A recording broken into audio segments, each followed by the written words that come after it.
ಹೋದ ಇವರು ಬರಲಿಲ್ಲ, ಕಾಲೇಜಿಗೆ ಹೋದ ರಾಧಿಕಾನು ಬರಲಿಲ್ಲ. ಇವತ್ತ್ಯಾಕೋ ಮನೆ ವಾತಾವರಣನೇ ಒಂಥರ ಇದೆ. ದೇವ್, ಈ ಮನೆತನಕ್ಕೆ ಏನು ಆಗದಂತೆ ನೋಡಿಕೊಳ್ಳೋ ಭಾರ ನಿನ್ನನ್ನೇ ಕುಡಿದೀಯಪ್ಪ.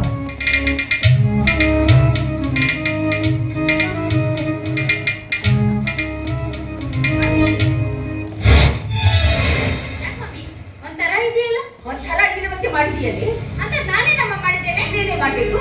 ಕಾಲೇಜ್ ಬಿಟ್ಟು ಇಷ್ಟೊತ್ತಾದ್ರೂ ವಯಸ್ಸಿನ ಹುಡುಗಿ ಮನೆಗೆ ಬಂದಿಲ್ಲ ಆದ್ರೆ ಅಕ್ಕಪಕ್ಕದ ಜನ ನಿನ್ನ ಬಗ್ಗೆ ಏನು ಮಾತಾಡ್ಕೊಂತಾರೆ ಅನ್ನೋ ಪರಿಸ್ಥಿತಿ ಇದೆಯಾ? ಅಂದ್ರೆ ಏನ್ ಮಮ್ಮಿ, ಹೆಣ್ಮಕ್ಳಿಗೆ ಫ್ರೀಡಮೇ ಇಲ್ವೇ? ಇರ್ಬೇಕಮ್ಮ. ಯಾವುದಕ್ಕೆ? ಉಂಡುಟ್ಟು ಕಾಲ ಕಳೆಯುವುದಕ್ಕೆ. ಈ ರೀತಿ ಕಾಲು ಬಿಚ್ಚಿದ ಕತ್ತಿ ಎತ್ತಿ ತಿರುಗುವ ಸ್ವಾತಂತ್ರ್ಯ ಹೆಣ್ಣಿಗೆ ಯಾವ ಕಾಲಕ್ಕೂ ಬಂದಿಲ್ಲ. ಮಮ್ಮಿ, ನಾನು ಇಂದಿನ ಕಾಲದ ಯುವತಿ. ನನ್ನ ಮನಸ್ಸಿನ ಹೋಗ ಓಡುವಂತ ಓಡುವುದೇ ನನ್ನ ಜೀವನದ ಗುರಿ. ಇದೇ ರೀತಿ ನನ್ನನ್ನು ಬಂಧನದಲ್ಲಿ ಇಡಲಿಕ್ಕೆ ನೋಡಿದ್ರೆ ನಾನು ಈ ಮನೆ ಬಿಟ್ಟು ಹೊರಟು ಹೋಗ್ಬೇಕಾಗುತ್ತೆ. ರಾಧಿಕಾ, ಮಮ್ಮಿ! ಏನೇ ಅದು ತಾಯಿ ಮಗಳ ರಾಧ ಅಂತ ನಿಮ್ ಬಾಯಿ ಹೊರಗಡೆ ಕೇಳಿಸ್ತಾ ಇದೆ. ಏನಾಯ್ತು ಈಗ? ನೋಡಿ ಡ್ಯಾಡಿ, ಇವತ್ತು ಕಾಲೇಜಿಂದ ಸ್ವಲ್ಪ ಲೇಟ್ ಆಗಿ ಬಂದೆ ಅಂತ ಮಮ್ಮಿ ಬಾಯಿ ಬಂದಂತೆ ಮಾತಾಡ್ತಾ ಇದ್ದಾರೆ.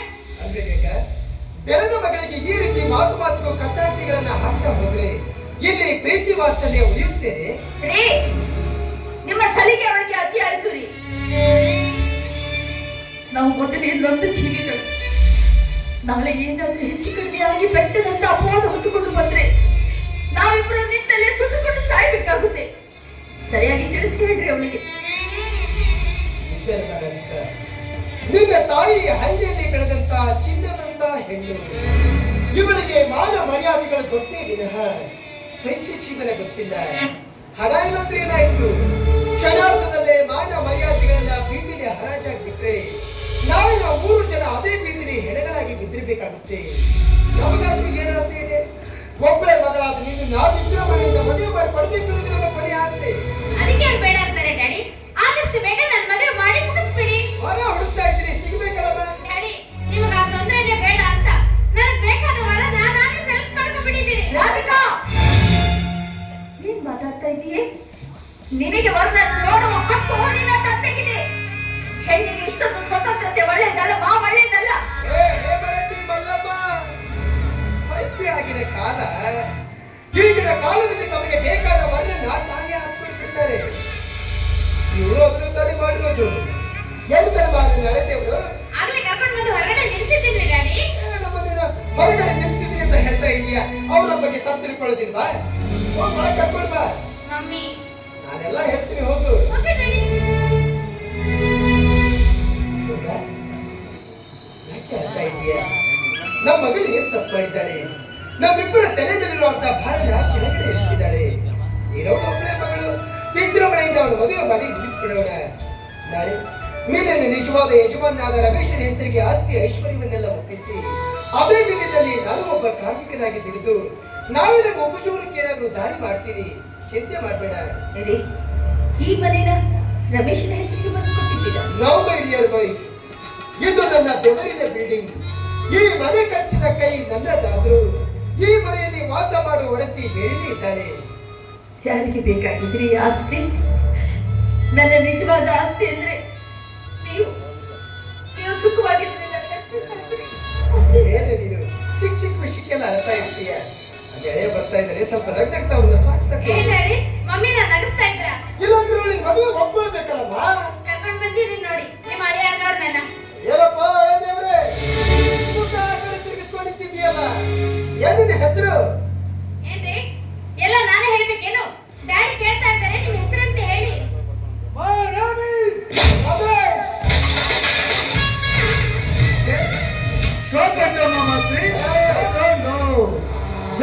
ಜ್ಯೋತಿ ಪ್ರಕಾಶ್. ನನ್ನ ಜೀವನದ ಮೇಲೆ ಆರ್ಯಬಲ ತೋರಿಸುವುದಕ್ಕಾಗಿ ನನ್ನ ಮಗಳ ಜೀವನದಲ್ಲಿ ಈ ರೀತಿ ನಾಟಕ ಮಾಡ್ತಾ ಇದ್ದೀಯ ಸ್ಕೌಂಡ್ರಲ್. ಜ್ಯೋತಿ ಪ್ರಕಾಶ್, ಬಾಯಿಗೆ ಬಂದಂತೆ ಮಾತಾಡ್ತಾ ಇದ್ರೆ ಹಾಳಾಗುವುದ್ರ ಮಗ ಜೀವನ ಅನ್ನೋದು ನೆನಪಲ್ಲಿ. ನನ್ನ ಮಗಳಿಗೆ ಏನ್ ಗೊತ್ತು? ನನ್ನ ನಿನ್ನ ವೈರತ್ವದ ಕೊಟ್ಟು ಏನುವರೆಗೆ ನನ್ನ ಮಗಳಲ್ಲಿ ನಿನ್ನ ಪ್ರೀತಿ ಮಾಡಿರಬಹುದು. ಆದ್ರೆ ತನ್ನ ತಂದೆಯ ಜೀವನಕ್ಕೆ ಮುಳ್ಳಾಗಿ ಬಂದಿರುವ ನಿನ್ನನ್ನ ಯಾವತ್ತೂ ಕೈ ಹಿಡಿಯಲಾರು ಎನ್ನುವ ನಂಬಿಕೆ ನನಗಲ್ಲಿ. ಡ್ಯಾಡಿ, ಮಮ್ಮಿ ಗೊತ್ತೇ ಯಾಕೆ ರೋದ್ರ ಅವತಾರ? ನನಗಾಗಿ ತನ್ನ ತನು ಧನ ಮನ ಮನೆ ತ್ಯಾಗ ಮಾಡಿದ ನನ್ನ ಬಾಯಿ ಪತಿ ಮೇಲೆ ನಿಮಗೆ ಯಾಕೆ ಇಷ್ಟೊಂದು ಕೋಪ? ರಾಧಿಕಾ, ತಪ್ಪು ಮಾಡ್ತಾ ಇದ್ದೀಯಪ್ಪ. ನನ್ನ ಕೈಯಿಂದ ಜಾರದ ಕನ್ನಡಿಯ ಚೂರನ್ನ ಮತ್ತೆ ನನ್ನ ಕಣ್ಣಿಗೆ ಚುಚ್ಚುವ ಪ್ರಯತ್ನ ಮಾಡ್ತಾ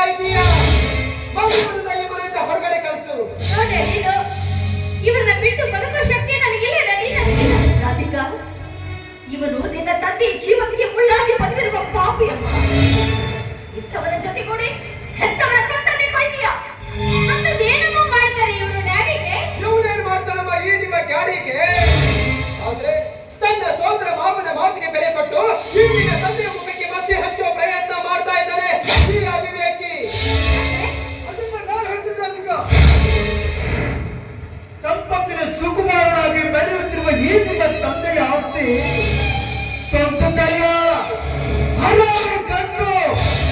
ನಿನಗಿನ್ನೂ ಡೀಟೇಲ್ ಆಗಿ ಹೇಳ್ಬೇಕು ಅಂದ್ರೆ ನಿಮ್ಮ ತಂದೆ ನಡೆಸ್ತಾ ಇರೋದ್ರಲ್ಲೂ ನಂದು ಹೊರಗಿಂದ ಬೋರ್ಗದ್ದು ಹರಿದು ಬರುತ್ತಿರುವ ಹಣ ಒಂದು ಎಲ್ಲ ಸುಲಭವಾಗಿ ಕೈ ಜಾರಿ ಹೋಗುತ್ತಲ್ಲ ಅನ್ನೋ ಸಂಕಟಕ್ಕಾಗಿ ಬಾಯಿಗೆ ಬಂದಂತೆ ಮಾತಾಡ್ತಾ ಇದ್ದಾಗ ಕೀಳ್ತಿದ್ದಪ್ಪ. ಡ್ಯಾಡಿ, ಇವ್ರು ಹೇಳ್ತಿರೋ ಮಾತು ನಿಜನಾ? ನಿಷೇಧಮ್ಮ. ಅಂದು ಇವರ ತಂದೆ ತಾಯಿಗಳು ಸಾಯುವಾಗ ಇವನು ಕೇವಲ 3 ತಿಂಗಳ ಕೂಸಾಗಿದ್ದ. ಆವಾಗಲೇ ಆಸ್ತಿನೆಲ್ಲ ಇವನ ಹೆಸರಿಗೆ ಬಂದುಬಿಟ್ಟಿದ್ರೆ ಇವನ ಸೋದರ ಮಾವ ಇವನ ಪ್ರಾಣಕ್ಕೆ ಏನಾದರೂ ಧಕ್ಕೆ ತರಬಹುದು ಅಂತ ತಿಳಿದುಕೊಂಡು ಇಡೀ ಆಸ್ತಿಯನ್ನೆಲ್ಲ ನನ್ನ ಹೆಸರಿಗೆ ಬರೆದಿಟ್ಟು ಇವರ ತಂದೆ ಕೂಡ ಇವರ ತಾಯಿಯ ನೆನಪಿನಲ್ಲೇ ಕೊರಗಿ ಸತ್ತೋದ್ರಮ್ಮ. ಅಂದಾಗ ಅವರ ಆಸ್ತಿನ ಅವ್ರಿಗೆ ಬಿಟ್ಕೊಡೋದಕ್ಕೆ ನಿಮಗೆ ಯಾಕಪ್ಪ ಇಷ್ಟೊಂದು ಹೊಟ್ಟೆ ಉರಿ? ರಾಧಿಕಾ, ಮಗಳಿಂದ ಮುಂದೆ ಹೇಳಿಸಿಕೊಳ್ಳುವಷ್ಟು ಅವಿವೇಕಿ ಅಲ್ಲಮ್ಮ ಈ ನಿನ್ನ ತಂದೆ. ಇವನನ್ನು ನಿಲ್ಲಡಿಸುವ ಜವಾಬ್ದಾರಿ ಹೊತ್ತು ಬರಲಿ. ಆಗ ನೀನ್ ಯಾಕೆ ಹೇಳ್ತೀಯ? ನಾನೇ ಬಿಟ್ಕೊಡ್ತೀನಿ ಅವನ ಆಸ್ತಿಯನ್ನು ಅವನಿಗೆ. ಮನುಷ್ಯರನ್ನೇ ಕೊಂದು ತಿನ್ನುತ್ತಿರುವ ಈಗಿನ ಕಾಲದಲ್ಲಿ ಧರ್ಮರಾಯನ ಅಪರಾಧದಂತೆ ಮಾತಾಡ್ತಾ ಇದ್ದಾನೆ ಈ ನಿಮ್ಮಪ್ಪ. ಹೊಟ್ಟೆಯಲ್ಲಿ ಹುಟ್ಟಿದ ಮಗಳನ್ನೇ ಕೊಂದು ತಿನ್ನುವ ಹೊರಸು ವಿಚಾರ ತುಂಬಿಕೊಂಡಿದೆ ಈ ನಿಮ್ಮ ತಂದೆ ಹೃದಯದಲ್ಲಿ. ಇನ್ನೊಬ್ಬರ ಹಂಗಿನರ ಮನೆಯಲ್ಲಿ ಮಹಾರಾಜನಾಗಿ ಮೆರೆಯುವ ಆಸೆ ನನ್ನ ಗಂಡನಿಗಿದ್ದಿದ್ದರೆ ಇಂಥ ಎಷ್ಟೋ ಫ್ಯಾಕ್ಟರಿಗಳಿಗೆ ಮಾಲೀಕರಾಗಿ ಮೆರೀತಾ ಇದ್ರು. ಆದ್ರೆ ನೊಂದ ನಿಮ್ಮ ತಂದೆಯವರ ಆತ್ಮಕ್ಕೆ ಶಾಂತಿ ಸಿಗಲಿ ಎಂಬ ಹೆಬ್ಬಯಕೆಯಿಂದ ಈ ಆಸ್ತಿ ಐಶ್ವರ್ಯ ಅಂತಸ್ತು ಸರ್ಪಗಾವಲಿನಂತೆ ಕಾಯ್ದುಕೊಂಡು ಬಂದಿದ್ದಾರೋ ಮೂರ್ಖ. ಮಮ್ಮಿ, ನೀವೇನು ನನ್ನ ನಿಶ್ಚಿತಾರ್ಥ ಮಾಡ್ಬೇಕಂತ ಮಾಡ್ತೀರೋ ಇಲ್ಲ ನನ್ನ ಜೀವನಕ್ಕೆ ಸಮಾಧಿ ಮಾಡ್ಬೇಕಂತ ಮಾಡ್ತೀರೋ? ಈ ಜನ್ಮದಲ್ಲಿ ಇವನ ಜೊತೆ ನಿನ್ನ ಮದುವೆ ಮಾಡೋದಕ್ಕೆ ಸಾಧ್ಯವಿಲ್ಲ. ಆದ್ರೆ ಇವನನ್ನ ಇವರಿಂದ ಹೊರಗಡೆ ಕಳಿಸು. ನೋಡಿ ಅದೇನು, ನನ್ನ ಹೃದಯ ದೇಗುಲದ ದೇವರನ್ನೇ ಕಿತ್ತು ಬಿಸಾಕಲು ಹೇಳ್ತಾ ಇದ್ದೀರಲ್ಲ. ಹರಿಯದ ಮಬ್ಬಿನಲ್ಲಿ ಉಪ್ಪಿ ಮಾತನಾಡುವ ಮಾತಿನ ಮರಿ. ನಿನ್ನನ್ನು ಅಂಗೈಲಿಟ್ಟುಕೊಂಡು ಅರಗಿಳಿಯಂತೆ ಜೋಪಾನ ಮಾಡಿದ ನನ್ನ ದೇವರ ಮುಂದೆ ಯಾವನ ಒಬ್ಬ ಕೋರಿಯ ಹುಡುಗನನ್ನ ಕರೆದುಕೊಂಡು ಬಂದ ದೇವರು ಅಂತ ಹೇಳ್ತೇನೆ ವೈಮಾಲಿ. ಮಮ್ಮಿ, ನಿನ್ನ ದೇವರ ಮೇಲೆ ನಿನಗೆ ಎಷ್ಟು ಅಭಿಮಾನವಿದೆಯೋ ನನ್ನ ದೇವರ ಮೇಲೆ ನನಗಷ್ಟೇ ಅಭಿಮಾನವಿದೆ. ಕೆಂಪವನ್ನೇ ದೇವರನ್ನಾಗಿರಿಸಲು ಹೊರಟಿರುವ ನನ್ನ ಮುದ್ದಿನ ಕಂದ. ಹೆತ್ತವರು ಸತ್ತರೆಂದು ತಿಳಿದು ಮುಂದೆ ಹೋಗಬೇಡ. ಬೇಕಾದ್ರೆ ನಾನು ನಿಮಗೆ ಕೈ ಮುಗಿದು ಕೇಳ್ಕೊಳ್ತೀನಿ. ಆದ್ರೆ ಅವರನ್ನು ಈ ಮನೆಯಿಂದ ಹೊರಗಡೆ ಕಳಿಸು. ಹೋಗ್ಲಿ ಬಿಡು ರಾಧಿಕಾ, ನಿಮ್ ತಂದೆಗೆ ಇಷ್ಟ ಇಲ್ಲ ಅಂದ್ಮೇಲೆ ನಾನು ಯಾಕೆ ಇರಬೇಕು? ಒಟ್ಟಿನಲ್ಲಿ ಮನಸ್ಸು ಕೊಡಬಾರ್ದಾಗಿತ್ತು, ಕೊಟ್ಬಿಟ್ಟೆ. ಅದೇ ಬಂದ್ಮಾತು. ನನ್ನ ಜೀವನದಲ್ಲಿ ನಿನ್ನ ಹೊರತು ಬೇರೆ ಯಾವ ಹೆಣ್ಣು ಕೂಡ ನನಗೆ ಹೆಂಡತಿಯಾಗಿ ಬರಲಾರಳು. ನಾನು ಬರ್ತೀನಿ. ಇಲ್ಲಿ ರಮೇಶ್, ನಾನು ಕೂಡ ಅಷ್ಟೇ. ನಿಮ್ಮನ್ನ ಬಿಟ್ಟು ಬೇರೆ ಯಾರು ಮದುವೆ ಆಗೋದಿಲ್ಲ. ಒಂದು ವೇಳೆ ನನ್ನ ತಂದೆ ತಾಯಿಗಳು ಈ ಮನೆ ಬಿಟ್ಟು ಹೊರಗೆ ಹಾಕಿದ್ರೆ ನಿಮ್ಮ ಜೊತೆ ಬಂದು ಬಾಳ ಸಾಗಿಸ್ತೀನಿ. ನಡಿ ರಮೇಶ್, ನಾವಿಲ್ಲಿರೋದೇ ಬೇಡ, ಹೊರಟು ಹೋಗೋಣ. ರಾಧಿಕಾ, ಈ ಜನ್ಮ ಪಟ್ಟ ತಂದೆ ತಾಯಿಗಳಿಗಿಂತ ಈ ಕತ್ತು ಕೈಯುವ ಕತ್ತುಕನೆ ಹೆಚ್ಚಿನವನಾದೇನಮ್ಮ.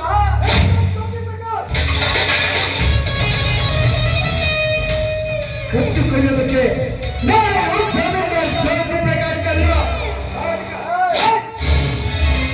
ರಾಧಿಕಾ, ನನ್ನನ್ನ ಮದುವೆಯಾಗುವ ಮನಸ್ಸು ನನಗಿದ್ದದ್ದೇ ಆದ್ರೆ ನಿನ್ನ ಹತ್ತ ಈರನ ಹಕ್ಕುಗಳು ನಮ್ಮಿಬ್ಬರ ಮನೆಗೆ ಬರ್ಕೊಂಡು ಒಂದು ವೇಳೆ ಬಂದದ್ದೇ ಆದ್ರೆ ಕತ್ತಿಗೆ ಕೈ ಕೊಟ್ಟು ಹೊರಗಡೆ ತರಬೇಕಾಗುತ್ತೆ. ನನ್ನ ಗಂಡನ ಪಾದ ಧೂಳಿಗೂ ಸಮಾನನಾಗದ ಪಾಪಿ ನಮ್ಮ ಮನೆಯಲ್ಲಿ ನಿಂತುಕೊಂಡು ನಮಗೆ 10 ಕಾಲಿಯನ್ನು ಕೊಡುತ್ತೀಯ. I say you fucking not. ಹೋಗ್ತೀರಿ ಆದ್ರೆ ಇಲ್ಲಿ ನಾನು ತೀರಿಸ್ಕೊಂಡೆ ಹೋದ್ರೆ ನಾನು ನಮ್ಮಪ್ಪನ ಮಗನೇ ಅಲ್ಲ. ಮಾಡ್ತೀನಿ.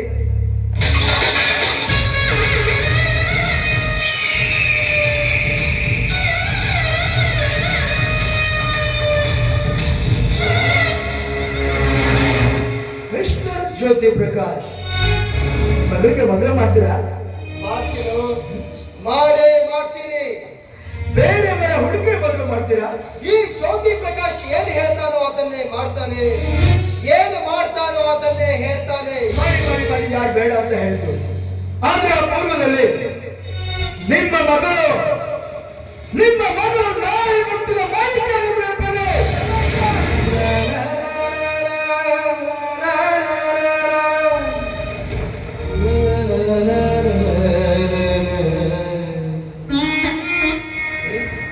ಈ ಮಾತು ಸತ್ಯವಾಗ್ಲೂ ಹೇಳ್ತಾ ಇದೆಯೇನೋ? ಯಾಕೆ ನಿಮಗೆ ಇನ್ನೂ ಅನುಮಾನ? ಬೇಕಿದ್ರೆ ನಿಮ್ಮ ರಕ್ತಕ್ಕೆ ಹುಟ್ಟಿದ ಈ ನಿಮ್ಮ ಮಗಳನ್ನೇ ಕೇಳಿ ತಿಳಿದುಕೊಳ್ಳಿ, ನಮ್ಮಿಬ್ಬರ ಸಂಬಂಧ ಎಂತಾತು ಅಂತ.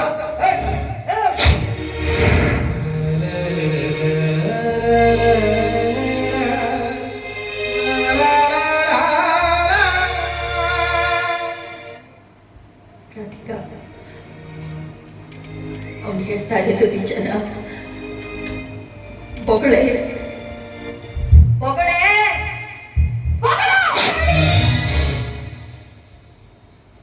ಹೌದು ಮಮ್ಮಿ, ಅವರ ಮಾತಿಗೆ ಬರಲಾಗಿ ನನ್ನ ಯಮನದ ಬಳಿ ಆಸರೆ ತಪ್ಪಿ ಅವರ ಮೇಲೆ ಹೊರಗೆ ಒಂದಾಗಿದ್ದು ನಿಜ. ಅದಕ್ಕೆ ಹೇಳ್ತಾ ಇದ್ದೀನಿ, ಆದಷ್ಟು ಬೇಗ ನನ್ನ ಮದುವೆ ಮಾಡಿ ಮುಗಿಸಿಬಿಡಿ ಅಂತ.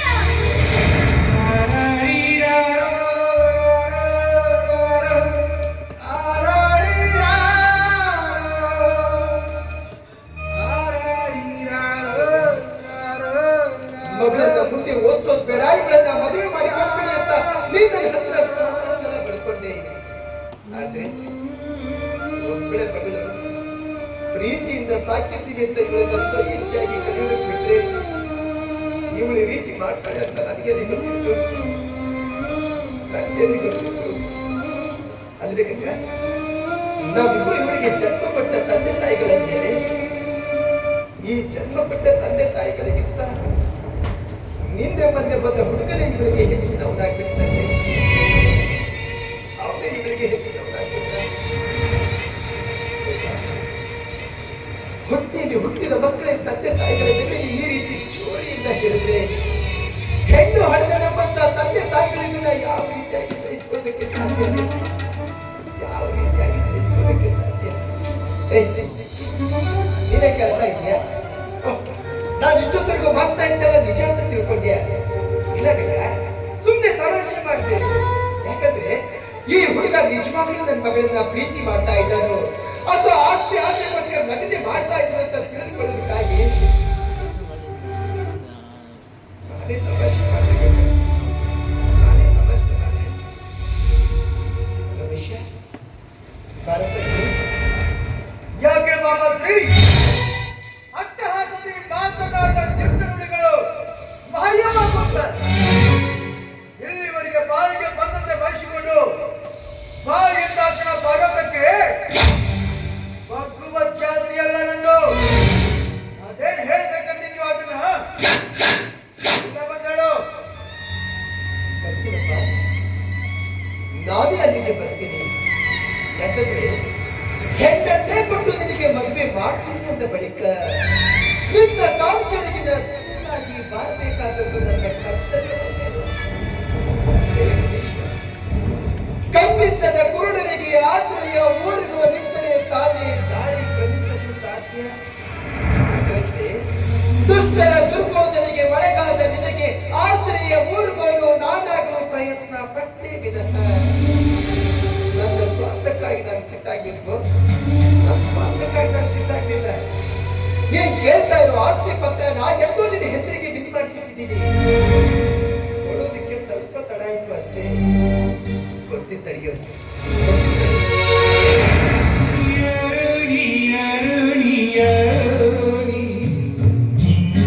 ನಿನಗಿಲ್ಲ ಒಬ್ಬಂಟಿಯ ಕಶರೀಗ ಚುಕ್ಕಿಗಳೇ ಕರೆಗುವುದಿಲು ಕಣ್ಣೀರಾಳು ನೋಡುವುದಿಲು ಋಣದಲ್ಲಿ ರಾಜ ನೀನು ತಿಳಿಲಿನ ಜಗತಿ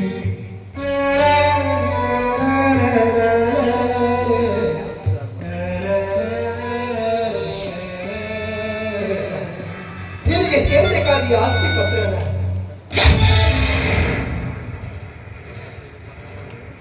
ನೋಡಪ್ಪ, ಆ ಫೈಲ್ನ ಈಗಲೇ ಒಂದ್ಸಲ ಸರಿಯಾಗಿ ಚೆಕ್ ಮಾಡ್ಕೊಂಡು ಏನಾದ್ರೂ ತಪ್ಪಾಗಿದ್ರೆ ಹೇಳು, ನಮ್ಮ ವಕೀಲರಿಗೆ ಹೇಳಿ ಅದನ್ನ ಈಗಲೇ ಸರಿಪಡಿಸಿಕೊಡ್ತೀನಿ. ಆದ್ರೆ ಒಂದು ಮಾತು ರಮೇಶ್, ನನ್ನ ಮೇಲಿರೋ ವೈಯಕ್ತಿಕ ದ್ವೇಷವನ್ನ ನನಗಿರೋ ಒಬ್ಬಳ ಮಗಳ ಮೇಲೆ ಆ ಸೇಡನ್ನ ತೀರಿಸ್ಕೊಳ್ಬೇಡ ಅಂತ ಎಲ್ಲಿ ಕೈ ಮುಗಿದು ಬೇಕಾದ್ರೆ ನಿನ್ನ ಕಾಲಿ